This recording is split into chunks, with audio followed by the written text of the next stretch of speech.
Parts of Idaho are timeless, barely touched by humans. In these places we can lose ourselves and find something greater. To experience Idaho's wild places is to find renewal for the spirit.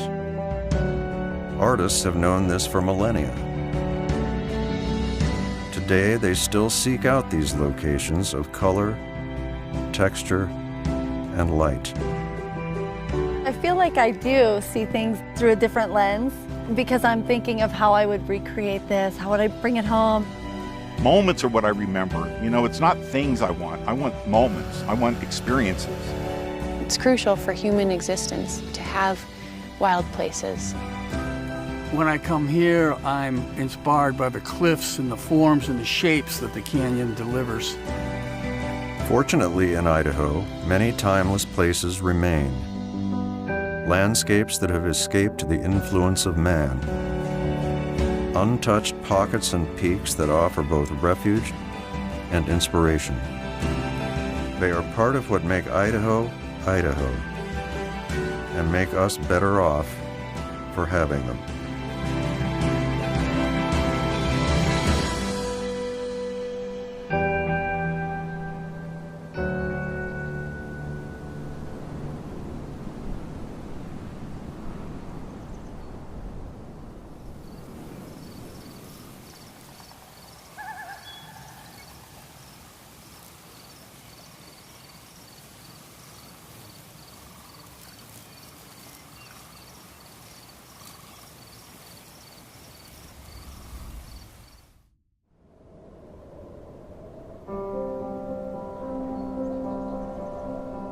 Idaho's nickname is the Gem State, but it's probably better known for wilderness. Idaho has more than a dozen named wilderness areas totaling nearly 5 million acres. These are places where man is a visitor. The machines of modern life are conspicuously absent, and the future of intricate ecosystems forever protected.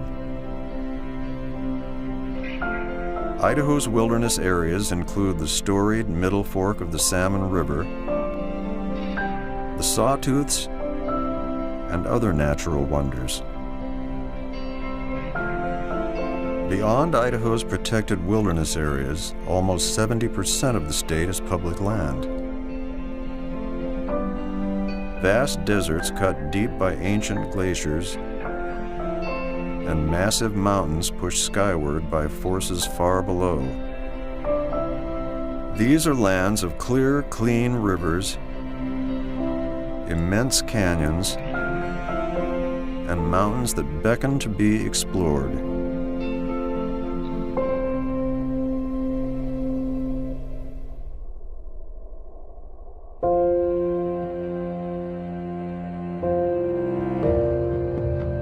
In 2015, Congress created 3 new wilderness areas right in the heart of Idaho. The areas surround and protect the Boulder and White Cloud ranges and recognize what locals have known for generations. These mountains are among the most magnificent in America. Cherished by backpackers, the White Clouds harbor about 150 peaks over 10,000 feet. Early settlers named the White Clouds for the soaring granite mountains that mingle with the sky. The tallest, the imposing Castle Peak, reaches nearly 12,000 feet. Hidden away from major highways, the White Clouds may be the most spectacular range most Americans have never known. For those in on the secret, the White Clouds offer an abundance of clear, high-elevation lakes and patches of alpine woodland. A delicately balanced habitat supports an impressive range of wildlife.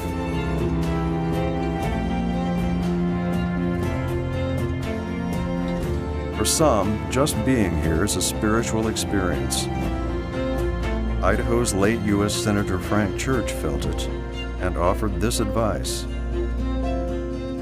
save some time in your lives for the outdoors. where you can be a witness to the wonder of God.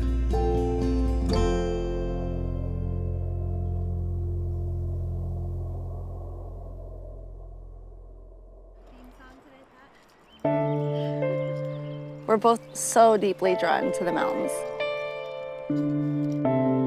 I think the spiritual and emotional effects it has on us makes us a little bit, I think, more vibrant and better. Be better human beings. Some people's comfort zone is a book or a movie or a seat on the 50-yard line. Suzanne and Patrick Chetwoods is clinging to the face of a cliff. Slick Rock near McCall, Idaho is 1,000 feet tall. One of Idaho's longest backcountry climbs, and their self-described happy place. Because being Central Idaho, there's really hardly any people ever on it. It's kind of our own little wonderland and playland on it. And it gives you so many different options and ways to spend a day on a big rock. To them, hanging from a granite wall with nothing but empty space between them and the ground is therapeutic. They find the stillness of the mountains and the focus it takes to climb them a sanctuary from the noise and pace of city life. I get bombarded in my daily life. I need to have less so that I can focus and be truly present. When we get here, it's like, it's just distilled and it's just, what you're hearing is pure and it's clear. That is an element that's really a part of it. Connecting with nature in that way and the reboot of your soul, experiencing something like that. An artist, Suzanne translates her impressions of the natural world to canvas. Where others see a gray rock wall, she sees the colors of the sky and forest reflected in crystals of quartz. I feel like I do see things through a different lens because I'm thinking of how I would recreate this, how would I bring it home and put this on a two-dimensional surface and take all of this energy that we're experiencing in nature and then try and charge a canvas with that kind of energy. Both Suzanne and Patrick hope their children will find the same treasures in Idaho's wild places. And a passion for preserving them for the well-being of souls yet to come.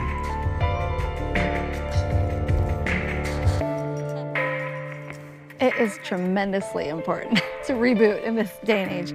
There's so many reasons. It's a place where I find that baseline and I can then enjoy everything else, and it's a good balance of life.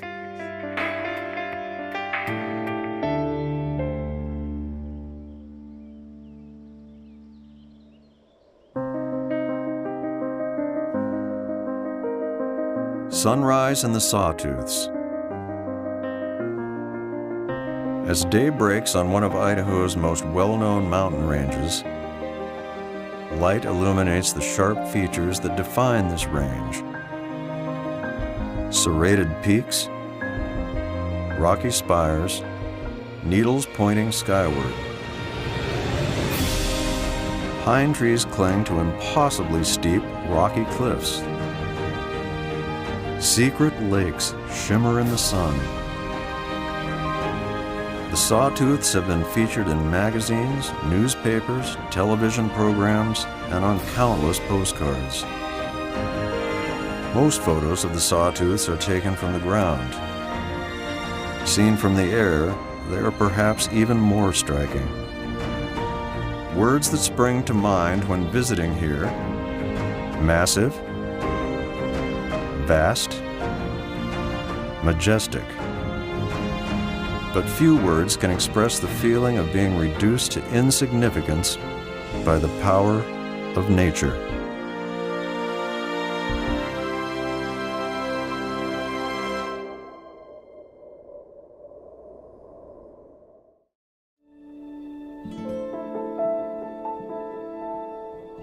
North central Idaho is a land of contrasts. mountains and plains, alpine and desert. The terrain transforms from 1 mile to the next.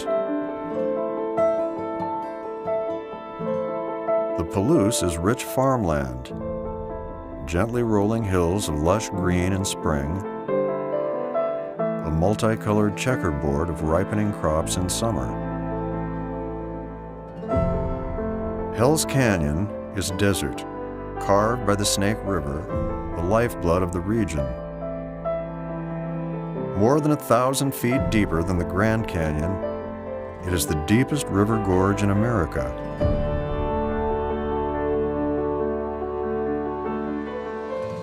The Selway Bitterroot Wilderness is rugged, glacier-carved peaks and ridges. Here, the Bitterroot Range forms a formidable barrier between Idaho and Montana. It's so remote that much of it has never known a human footprint. Just south of the Selway Bitterroot lies the Frank Church River of No Return Wilderness.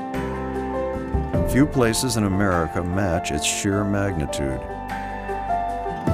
2.3 million acres of uninterrupted solitude. Winding through these two colossal wilderness areas is a narrow passage, a corridor that calls to all who seek a journey deep into the wild.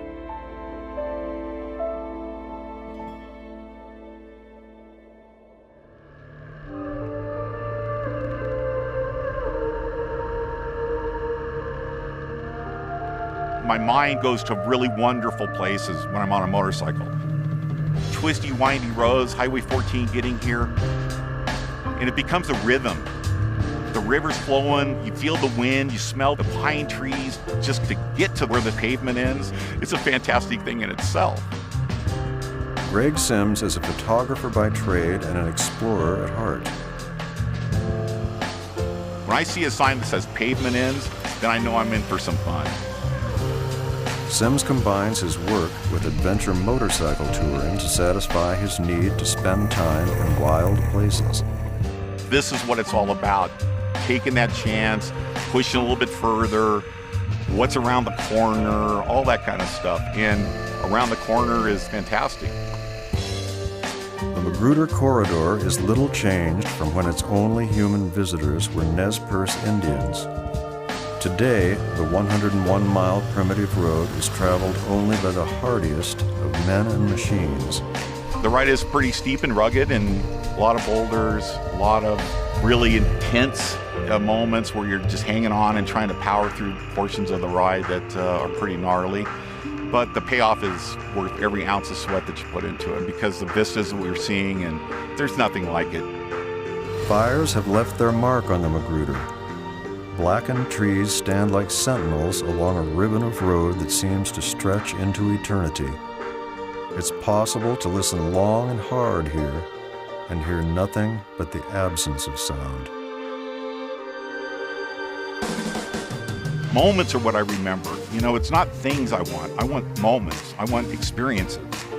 Sim's ultimate goal is to capture in pictures the essence of this wild place.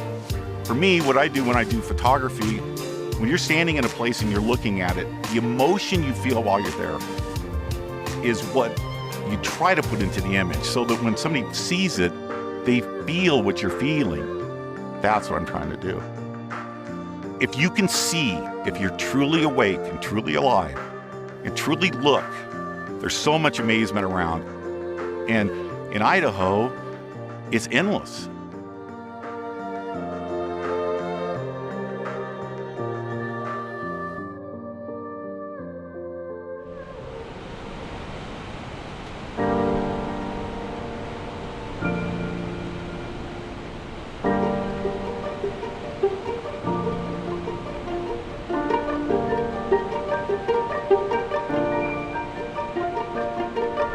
On the scenic Selway River, one of nature's greatest migratory feats plays out every summer. Adult Chinook salmon, now nearly 900 miles from the Pacific Ocean, face off with Selway Falls. overcoming the churning, turbulent wall of water requires a full-blown aerial assault.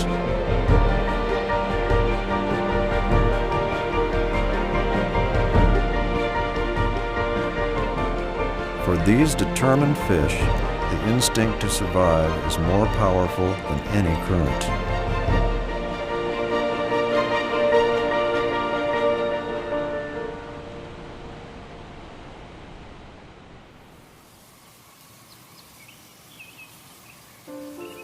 There are places that inspire such reverence for nature that for some they're akin to being in church.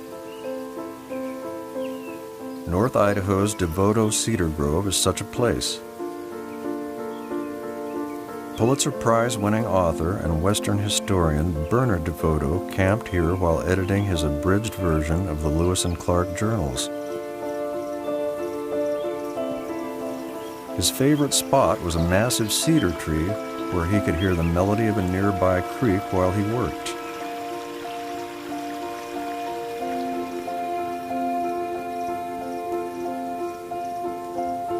There's something about such a place, the stillness, the dappled light, the centuries it's taken to produce its giants, that touches our spirits and commands our respect.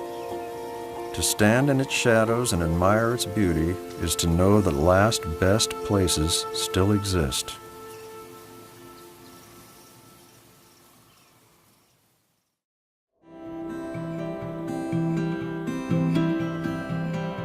On the west side of the Continental Divide, the Selkirk Mountains straddle Idaho's panhandle. The massive range, part of the Northern Rockies, extends for 200 miles and reaches into Canada. In winter and spring, prevailing winds push maritime air all the way from the Pacific Ocean. The moisture cascades like waterfalls. Runoff from the Selkirks feeds North Idaho's lake country. Here, sprawling waters glimmer like jewels. Waterfowl grace the skies. On a sunny day, Idaho's big lakes seem to stretch forever. Lake Coeur d'Alene is the most populated, and it's been a vacation mecca for generations. Scenic Priest Lake is remote and wild, a lovely getaway in any season. Lake Pend Oreille is Idaho's largest lake and the nation's 5th deepest.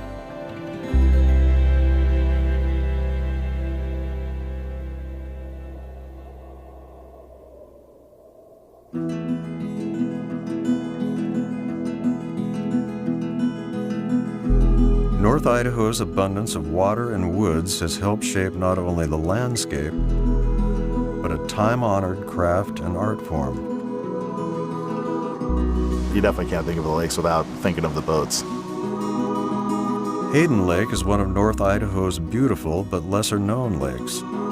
Like its neighbors in the north, Hayden Lake is a playground for classic wooden boats. Boy, it's a hard thing to put into words, but it's just the feel of a wood boat, being in it, listening to the water lap against the hull, the look of it, the whole experience about being in it. Any wood boat owner knows what I'm talking about. I'm not so sure that they could put it into words as well themselves. It's a very satisfying feeling being out in them. Andy Kerfoot is an Idaho native. He grew up exploring the forest and waters of North Idaho and says he'll never live anywhere else. Small wonder that he found a way to combine wood and water to create art. I would always tell people I'm less of a boat guy, I'm probably more of an artist. I just look at it as something that I can refine and, just got good at it, and it's a challenge. I love doing it. Kerfoot has been restoring wooden boats for nearly 2 decades. With hundreds of hours of sanding and up to 15 coats of varnish, a major restoration can take as long as 2 years. Dreams of summer days on the lake keep him going during the long winter hours he spends in his shop. He has trouble falling asleep without the sound of lapping waves. And, on a really good night, the hum of a distant motor propelling a boat he's restored over the lake he loves best. I've lived enough places to say that I'd visit everywhere else, but I'll always live here.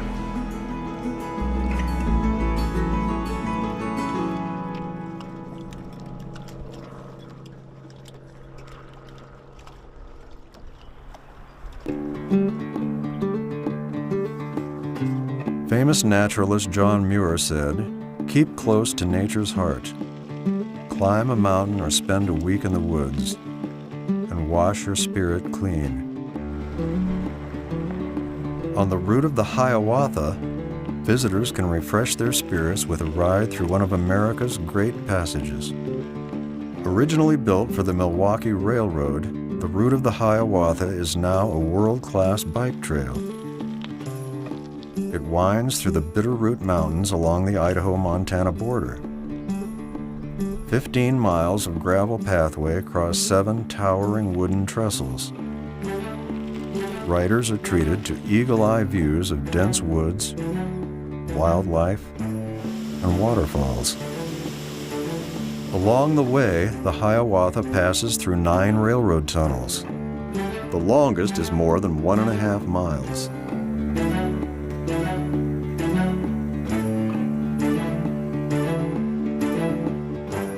Truly a journey through the heart of these mountains.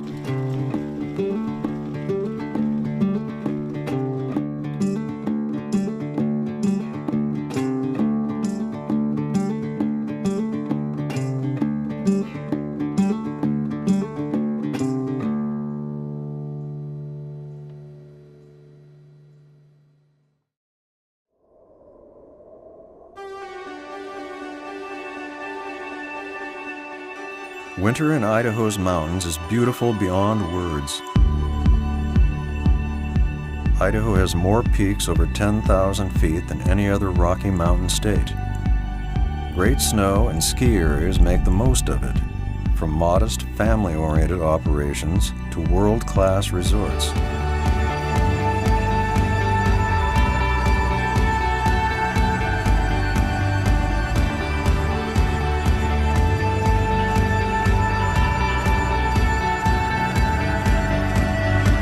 One of the most popular is Brundage Mountain Resort near the town of McCall. Brundage is known for its wide runs, over 300 inches of snowfall each year, and, for the adventurous, some of the best snowcat skiing around.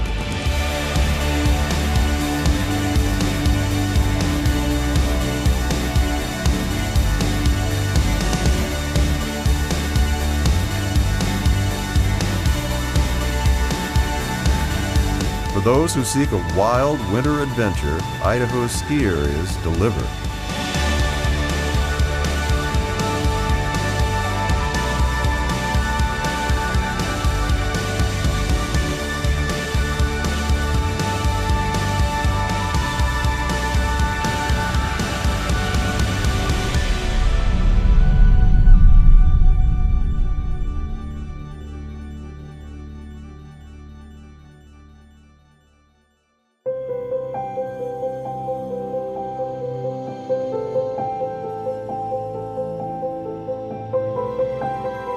Winter comes early and stays late in the central Idaho hamlet of Bergdorf, where snow lies heavy on forested slopes nearly half of the year. From the first snows until mountain roads are passable in the spring, the only access is by snowmobile.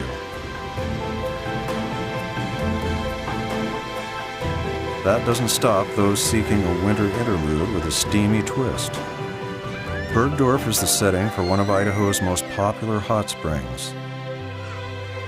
Fans of Bergdorf's rustic serenity cover the spectrum from young children to grandparents, the unknown to the famous. Singer-songwriter Carole King called it home for years.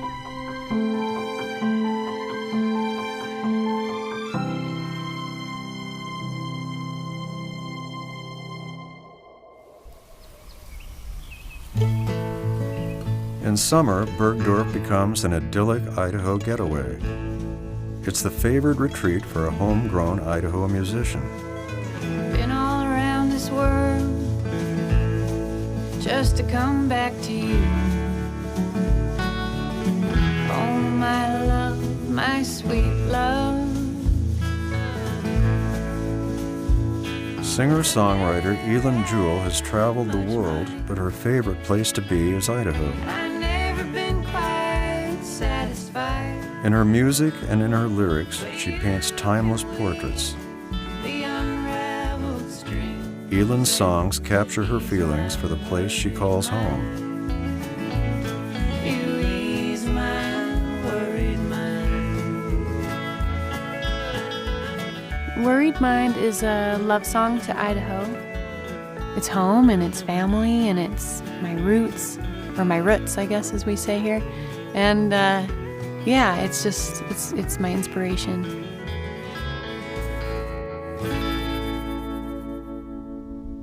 Rustic Bergdorf, where she spent time as a child, is where her muse speaks loudest. No television, no tweets, no distractions. She stays in a remote cabin that was old when her grandparents were young.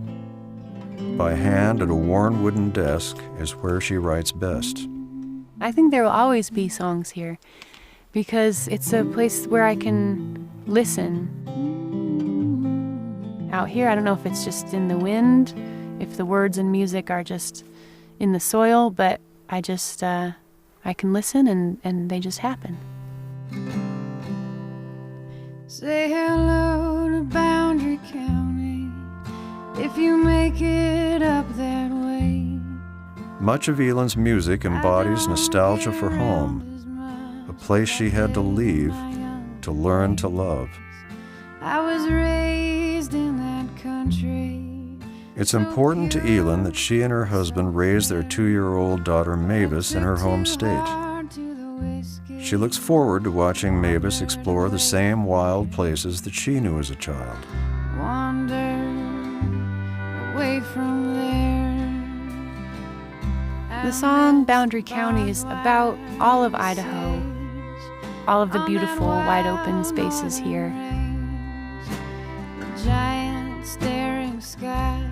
It's really my ode to my home state. Why I left, I can't say why. I can't say why.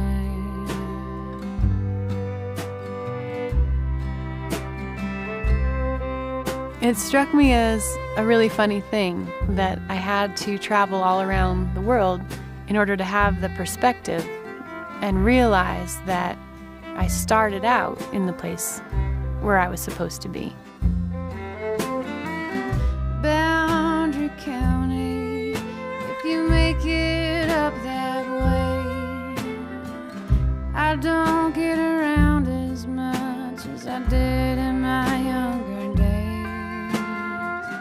In my younger days.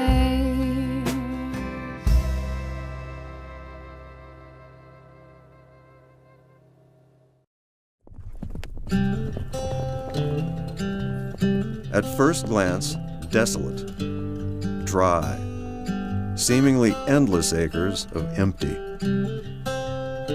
Much of southern Idaho is desert, a sea of sagebrush with occasional fissures of life-sustaining water.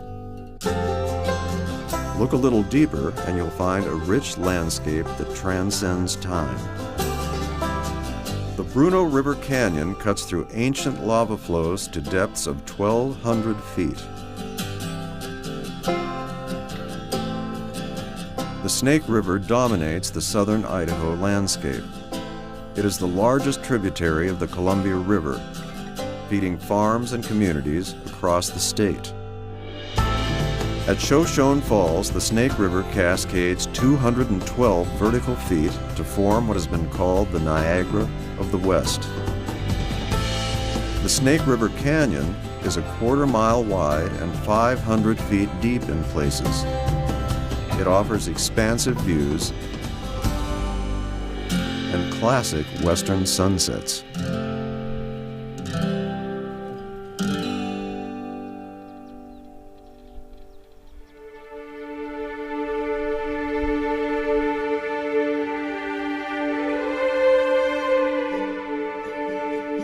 hike through the canyon below Swan Falls takes visitors back in time to when the only Americans were Native Americans. At EMMYS Bar, boulders in a field of dry grass were inscribed centuries ago. They comprise one of Idaho's largest and best preserved collections of petroglyphs.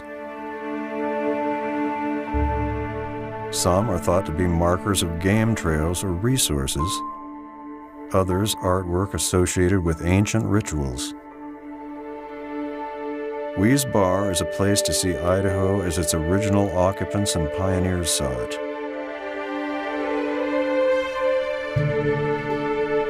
Little has changed in this rocky landscape, where clouds, sun, and stars put on a show around the clock and across the centuries.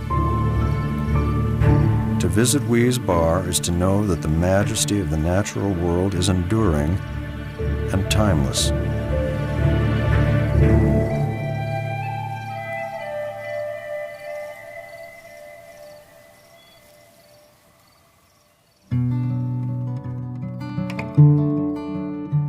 You got to remember that when you come to visit the rim of the Snake River Canyon, you're looking at a place that essentially looks like it has for 14,000 years. No one knows this wild canyon or the birds for which it is famous better than Norm Nelson. He's been hiking, climbing, and photographing it since he was a boy. These days, the Snake River Canyon inspires Norm's art as a painter. When you come to a place that has a visual inspiration to you and you paint that, in order to paint it successfully, you have to really look at it and think about how to translate what you see to paper or canvas. And that creates a huge, intimate understanding of where you are. Norm's life story is woven into this landscape, a place his father loved and helped permanently protect. The Morley Nelson Snake River Birds of Prey National Conservation Area is named for Norm's father. Well, it looks like, it's certainly big enough to be a golden eagle nest. Oh, it's definitely a golden eagle. The area is home to the greatest concentration of nesting birds of prey in North America and perhaps the world. Probably has a really young eaglet or two. You've got all these canyon walls with the prevailing wind blowing up the walls so the birds have something to soar on and which to hunt from. And you got all this loomy soil allowing all the mammals to dig in and burrow. And so you have a perfect ecosystem for birds of prey because you have a cavity for them to nest in, you have the wind for them to soar on, and you have a strong prey base for all 486,000 acres of what's conserved. Norm Nelson has found a lifetime of inspiration in the canyon's pristine solitude and contentment in knowing that his father's legacy and the canyon's future are secure. When I come here, I'm inspired by the cliffs and the forms and the shapes that the canyon delivers. And it gets you thinking about where you are and why it's been here for so long and how it sustained itself. And it sort of sustains you to visit it and be reinforced by that.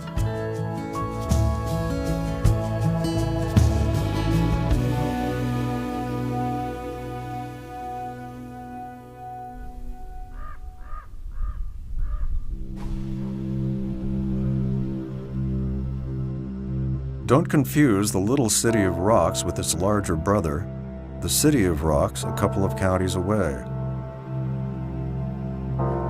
It's so little known that even some locals don't know it exists. Wind-sculpted hoodoos form improbable shapes. Pinnacles, mushrooms, a giant anvil perched atop a butte. Here and there, wildflowers blossom among the rock and sage. Eagles have a proverbial bird's-eye view of the haunting landscape.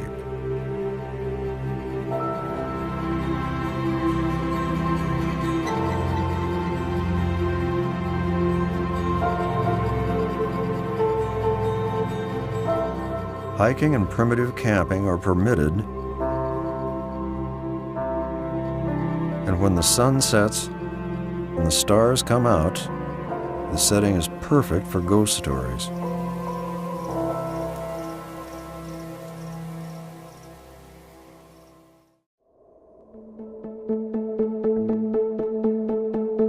You can drive for a few hours in eastern Idaho and see about every kind of landscape imaginable. Big Southern Butte dominates the eastern Snake River Plain. It's one of the largest volcanic domes on Earth.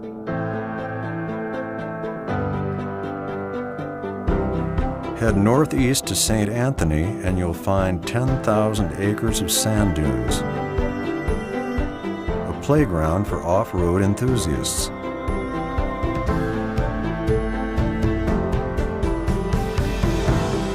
On a clear day, you can see the majestic Tetons. Drive a bit farther and you will be at one of the West's last untamed major waterfalls. Mesa Falls impresses with both its upper and lower cascades. If you bring nothing else on the drive, be sure to pack your camera.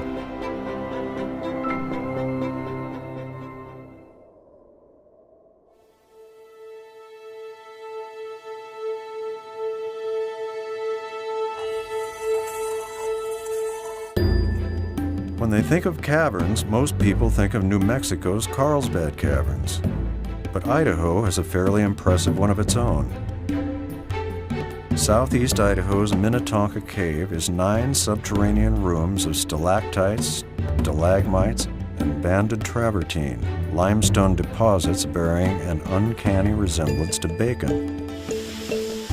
There's an underground shower, but not one you'll want to jump into. The cave's year-round temperature is 40 degrees. 5 species of bats live in the cave, and to prevent introduction of a bat disease, visitors are asked not to bring anything that's been in another cave or a mine.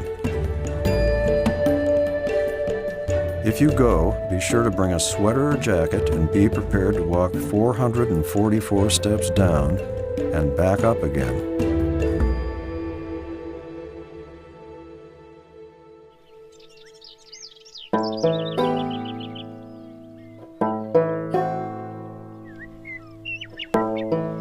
Once a boom town, then a ghost town, the southeast Idaho town of Chesterfield has settled into a serene quietude as a backwater tourist attraction. Ghosts of the past seem almost tangible on this misty morning. An antique stove gives the illusion of waiting for a flame. Pioneer buildings and farm equipment for their owner's return. Founded in 1881 by Mormon pioneers, Chesterfield succumbed to hard economic times and a railroad's decision to bypass it, and by the 1940s was virtually abandoned. Today, it's a time capsule of restored buildings eerily evoking times past. A crack of thunder breaks the spell. The storm gives way to sunshine and rainbows, suitable for Chesterfield's current role as a gathering place for history buffs and sightseers.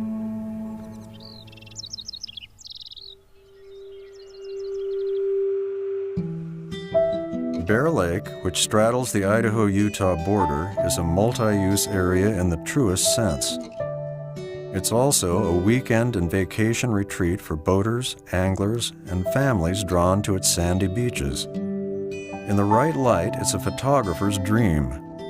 Suspended limestone deposits in the water turn it a vivid shade of turquoise. The color gives the lake its nickname, the Caribbean of the Rockies. The Bear Lake National Wildlife Refuge is one of North America's most important nesting and staging areas for migrating waterfowl. It's 18,000 acres of cattail marsh, open water, and meadows, home to more than 160 species of birds. Wildlife managers patrol the refuge on fan boats, enjoying a view that few of us are ever privileged to see. You could spend days here just watching the birds. In flight, these herons could almost be latter-day pterodactyls. On the ground, they could almost be ballerinas. Their numbers seem endless, their movements spellbinding.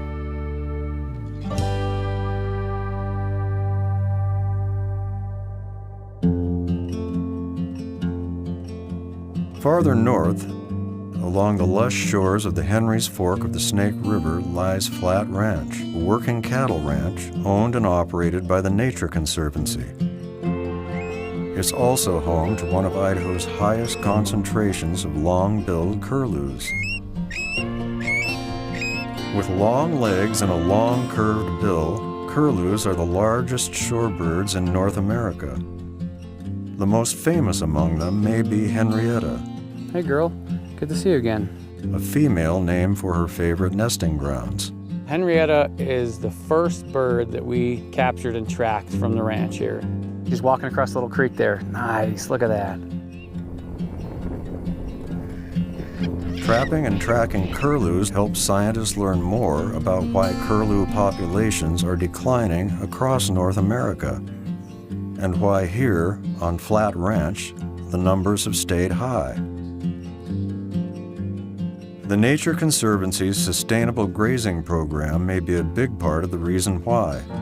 It keeps cattle from overgrazing, preserving nesting grounds for curlews and grasses for ranching.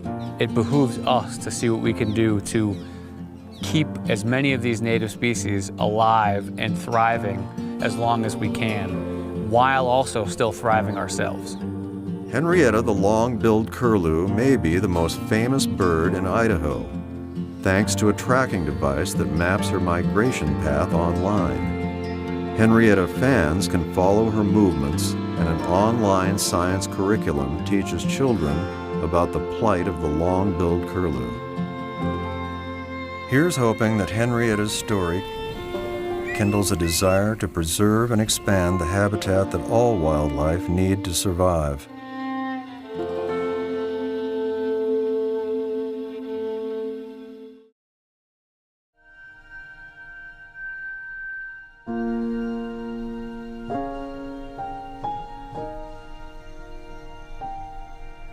Idaho's open spaces offer more than recreation.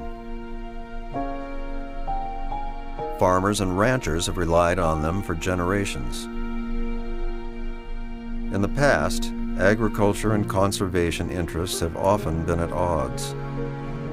But in recent years, ranchers and conservationists have found common ground, working together to protect open space, habitat for wildlife, and a traditional way of life. Ranchers like the Kerner family of Weiser, Idaho, are dedicated to protecting the land that has supported their family for 3 generations. They and other progressive ranchers appreciate not only what the land gives them, but its natural beauty as well.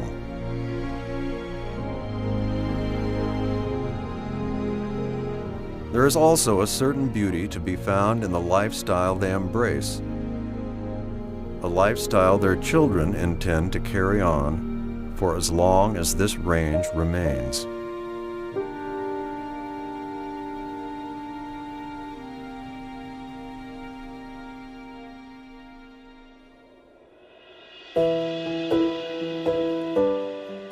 It can take a lifetime to experience Idaho's diverse natural wonders. Residents and visitors alike are fortunate to have these magical places where we find inspiration for the mind and a balm for the soul. Idaho has space. It has room for me to be who I want to be. It has room to think and room for the muse, room for inspiration. If they were poems, they would be odes. All of my paintings, an ode to Idaho. But every once in a while, I need to get out.